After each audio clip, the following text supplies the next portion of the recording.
Oke, Assalamualaikum warahmatullahi wabarakatuh. Selanjutnya kita akan membahas tentang peradaban besar di benua Afrika, khususnya yaitu Afrika Utara. Karena Afrika Utara menjadi tempat ya berkembangnya salah satu peradaban yang paling awal dan berpengaruh di dunia, yaitu peradaban Mesir kuno.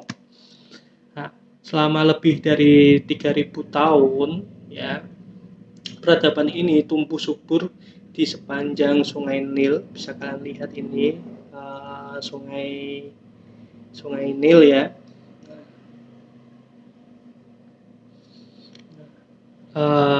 Menciptakan prestasi-prestasi monumental dalam arsitektur, seni, ilmu pengetahuan, dan sistem pemerintahan yang menjadi inspirasi bagi dunia.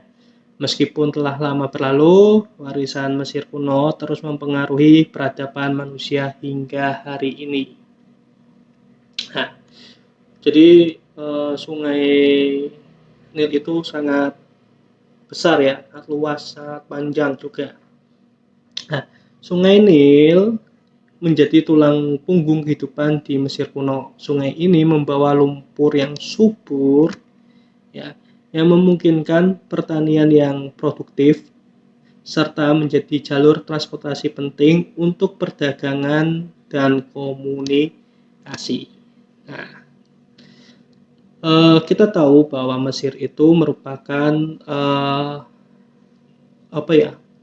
wilayah dengan iklim yang sangat panas dan kering, dengan sedikit curah hujan, ya, sangat mempengaruhi kebudayaan dan kehidupan masyarakat Mesir tersebut. Nah, hal ini menjadi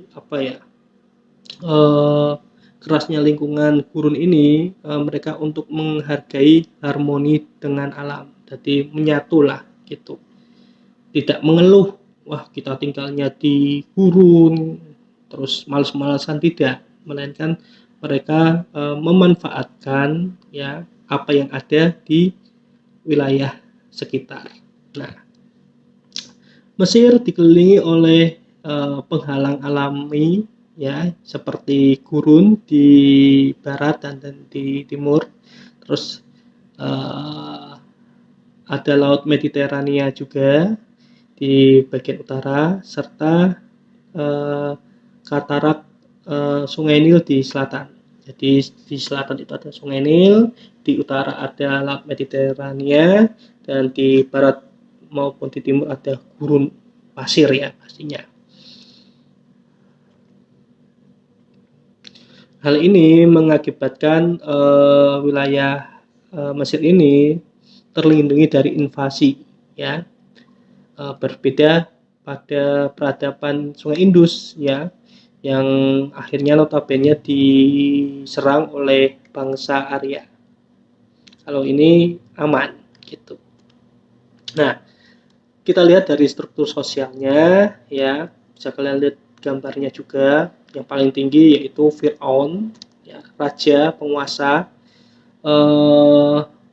Fir'aun juga menganggap dirinya sebagai dewa hidup ya, sehingga memiliki kekuasaan yang sangat mutlak. Jadi tidak hanya sebagai lambang, dia juga menjalankan politik praktis juga ya.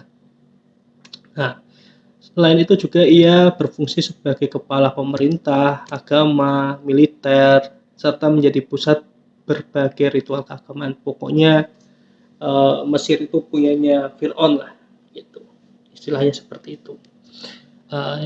Terus kelas yang kedua ya, itu terdiri dari para kelas bangsawan dan birokrasi ya. Nah, maksudnya birokrasi itu ya para pejabat tinggi ya, yang menduduki posisi penting dalam administrasi dan militer. Nah, mereka menjalankan fungsi pemerintah, hukum, dan keagamaan yang vital bagi kelancaran negara ya. Dan kelas yang ketiga itu sebagai maksudnya itu rakyat biasa dan budak. Kelas tiganya itu rakyat biasa itu seperti misalnya para petani, pengrajin ya, yang mereka memiliki peran penting dalam memproduksi barang dan pangan. Nah, sementara itu para budak itu menempati posisi yang paling terendah ya dalam struktur sosial. Sering digunakan sebagai tenaga kerja untuk proyek-proyek besar. Jadi para budak itu tidak memiliki hak kemerdekaan. Bisa jadi tidak dibayar gitu, hanya mendapatkan makan dan tempat tinggal. Berikutnya yaitu hasil kebudayaan dan peradaban Mesir kuno. Bisa kalian lihat ini, ya, pasti kalian tahu lah, ini adalah piramida ya. Piramida yang paling besar namanya piramida Giza ya. Nah, digunakan sebagai makam Fir'aun ya. Terus dari karya seni yang ikonik ini ya, di mana Mesir kuno memiliki ciri khas yang unik dan simbolis, tercermin dalam lukisan, patung, dan relief yang indah. Gaya seni yang khas ini menjadi inspirasi bagi seniman di seluruh dunia hingga saat ini. Ini bisa kalian lihat ya, seninya gambarnya seperti ini, sudah menyerupai manusia. Terus kemajuan dalam ilmu pengetahuan. Mesir menciptakan kemajuan yang signifikan dalam berbagai bidang ilmu pengetahuan seperti astronomi, kedokteran, dan matematika. Selanjutnya dari aksara, Mesir memiliki tulisan sendiri yang dikenal dengan hieroglif. Hieroglif itu merupakan tulisan yang berupa gambar dan simbol. Jadi papirus itu adalah orang ya yang mencatat kehidupan ataupun peradaban Mesir gitu. Selanjutnya yaitu kehidupan religius Mesir kuno ya. Mereka mengenal adanya dewa-dewi ya, dewa yang paling tertinggi yaitu dewa Ra gitu. Terus ada Osiris ya, terus Isis, dan masih banyak dewa-dewa lainnya. Dan di Mesir, Fir'aun dianggap sebagai dewa hidup ya, sehingga ketika Fir'aun mati itu ya jasadnya akan dibuat awet atau dikenal dengan mumi gitu.